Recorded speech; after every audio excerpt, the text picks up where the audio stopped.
Welcome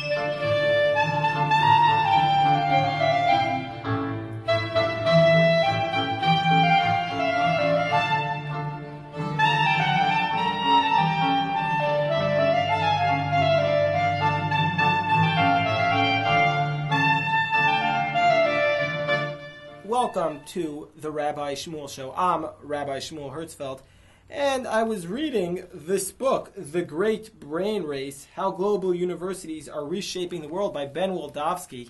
And what do you know it, Ben Wildavsky just walked into my office in Ohev Shalom, the National Synagogue. Shalom, Ben. Welcome. Shalom, Rabbi.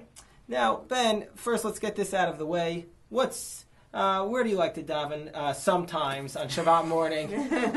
Well, as a poet once said, I contain multitudes, but I'm often here at Ohev Shalom, which is a wonderful davening experience. Okay, now, and whenever you're here, we love it. Ben, let's talk about your book, The Great Brain Race. In a nutshell, what would you say that this refers to, the Great Brain Race? Well, it's really about how globalization has hit the world of higher education in a very big way, and why, despite some fears about competition, some anxieties, this is a great thing for the world. It's a great opportunity.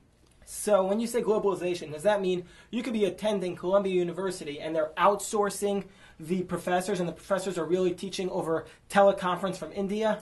Well, that is beginning to happen. You'd be surprised. MIT has a program called OpenCourseWare that does some of that, but really what I mean is something a little bit different. What I'm talking about is a series of things from huge mobility of students around the world. Almost 3 million students traveling around the world to study. That's up 57% in a decade. There are campuses like NYU, like Georgetown, that are setting up satellite campuses in the Middle East, in Asia. There's now 162 of those campuses. That's up 43% in just 3 or 4 years. And then what's particularly interesting is you have this sort of intense quest around the world, in places like South Korea and China, in Saudi Arabia, to create world-class universities. They don't want to just send students overseas. They don't want to just host Western institutions on their own soil. They want to build their own great institutions. So all this is happening simultaneously, and of course there are global college rankings to measure the whole thing. So, well, first of all, does a student get anything out of this? Is the tuition cheaper? That's a great question. I think at the high levels, if you're an elite postdoc, if you're a graduate student, you are a precious commodity on the world market, right? Because this is how the research labs work. They work with these top-notch students. So yeah, those students can get a free ride in many different places. In Saudi Arabia, KAUST, which is the King Abdullah University of Science and Technology, well, they got a lot of money. They're throwing around a lot of scholarships. Are we seeing American students doing this abroad, or are we seeing international students coming to American universities? It's a great question. Thank you, Ben, for saying that's a great question. I love it when the guests tell me that I have a great question. Well, look, since World War II, we have become by far the world's biggest magnet for foreign students. We're the best. You mean question. United States? United States, our research universities are at the top of all the world rankings. We're acknowledged as the best out there. So mostly at the graduate level, it's foreign students coming here. However, we're in this new competitive environment, so things are starting to change. And so you have China is attracting more of its professors who came to the West. They're now going back there because they have better deals there. As I mentioned, places, South Korea is recruiting Western professors. Saudi Arabia is doing the same thing. So those patterns are starting to change. So there's a danger that we could fall in that area as well. Would you allow me to switch to a slightly different topic? Of course. Ben, since you are through your work through the Kaufman Institute, the Kaufman Foundation, and as a guest scholar at the Brookings Institution, you've become an expert on education. Isn't that correct? Well, it's kind of you to say so. Yeah. Yes, you are an expert, Ben, please. And so the question I have is, as somebody who loved college, went through graduate school, is this, and I loved graduate school and rabbinical school, I studied for years, post-college, is there really, for a few questions, is there a connection to advanced degrees and salary? Will you make more money the more years you study, or will you make less money? Because I know the people in my school who did the worst, they're making the most. Some of them have even retired. Yeah, I've had a similar experience.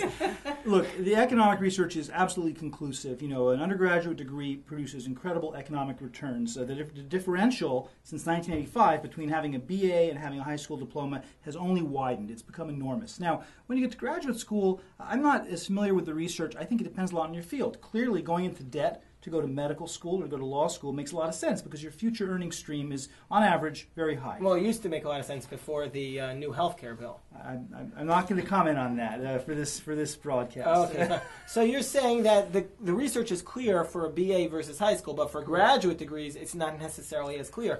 And that leads me to my next question. You're talking about the international university students versus the American students, but isn't there a really different approach in terms of how you should be spending your time in the American degree versus the international degree? So how is this globalization affecting that? And first of all, can you talk about the different approach? Absolutely. Well, it's, again, a great question. This is one of those things. This often happens. You finish a big piece of work and you realize afterward there were some questions you just should have asked or should have spent more time on. There's a wonderful piece by the president of Yale, Rick Levin, in the new issue of Foreign Affairs. It's about the rise of Asian universities. Well, we tend to think, oh boy, they're catching up with us, they're producing more PhDs in engineering, and as I said, part of my point is we shouldn't worry, there's plenty to go around. More smart people in China is good for us, it's not bad for us.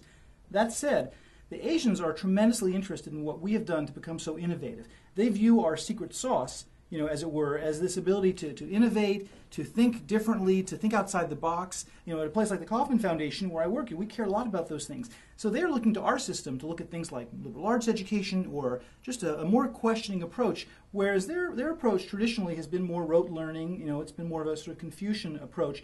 And I think that they really are interested in how they can become more creative, while we're interested in how we can become more disciplined.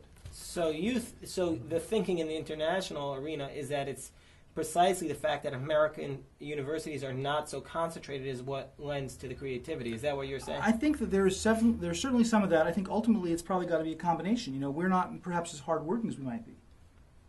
Are you talking about yourself or are you talking about me? I'm talking about American. The United States. Because I think I work pretty hard. Oh, yes, you do. I know that. Well, so let's spend a couple of moments on this. I mean, do you think that, let's take a step back. What is the goal? What should be the goal of a student going off to college? Because when I see colleges today, Ben, let me share this. I want to be very clear about this.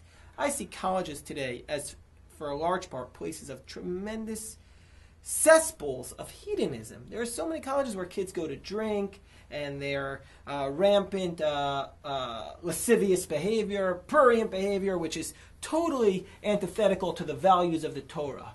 I see a lot of this, and the university professors are encouraging this. Binge drinking. They are to a certain degree. There's all these colleges where they're encouraging drugs and such type of activity. So, as a parent, I'm beginning to wonder, well, what's it all for? And I'm asking you, why should a person, aside from the income gap between a high school and a BA, which you can now get online very easily, what is the reason why a student should go to college in the first place? Well, again, a great question. I'm wishing I had put in a chapter on lasciviousness in my book. That'll be in the next book. The next edition. Our studio audience shouts out that will improve sales. Thank you. Would have improved sales. It will improve hits on. Yes, it's doing pretty well on Amazon as it is, but that would certainly help. I mean, look, Shmuel, it's a complicated question. Look, certainly I have some of those same concerns about colleges. One of the great strengths of our system is that we are a tremendously diverse system, right? There's something for everybody. It's part of our resilience. I think you could say this as a nation. We're the land of second chances and third chances. We have community colleges that anybody can go to with a high school diploma. We have elite schools, both public and private.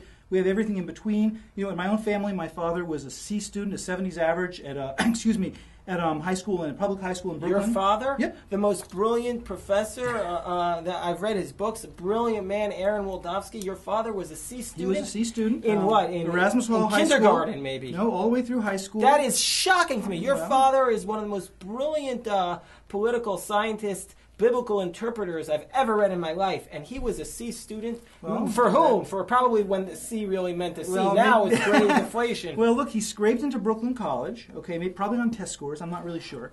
And somewhere in college, he got the bug, and he became tremendously interested in the life of the mind. He got a PhD, became a professor, etc. Well, so we're going to stop here. We're going to continue on the next clip. Hold that thought. Follow us on clip 2 of the interview with Ben Wildavsky.